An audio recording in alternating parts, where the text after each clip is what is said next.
বেঁচে থাকলে ২৭ বছরে পা দিত সনিকা, কিন্তু তার আগেই ২৯ এপ্রিল মাঝরাতের পথ দুর্ঘটনায় মারা যান সনিকা সিং চৌহান। দুর্ঘটনার সময় চালকের আসনে ছিলেন অভিনেতা বিক্রম। ২৭ বছরে শেষ হয়ে যায় সনিকার স্বপ্নের উড়ান।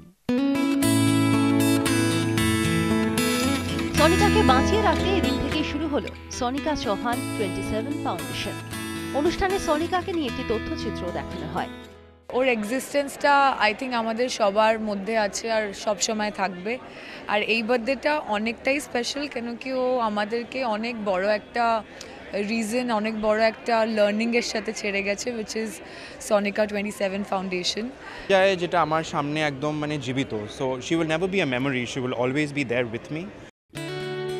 সনিকা চৌহান 27 ফাউন্ডেশনের সূচনায় সনিকার মা বাবার সঙ্গে ছিলেন সনিকার বন্ধুরাও।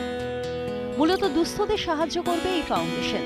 এছাড়াও মত্ত অবস্থায় যাতে কেউ গাড়ি না চালায় তার নিয়েও প্রচার চালাবে এই ফাউন্ডেশন।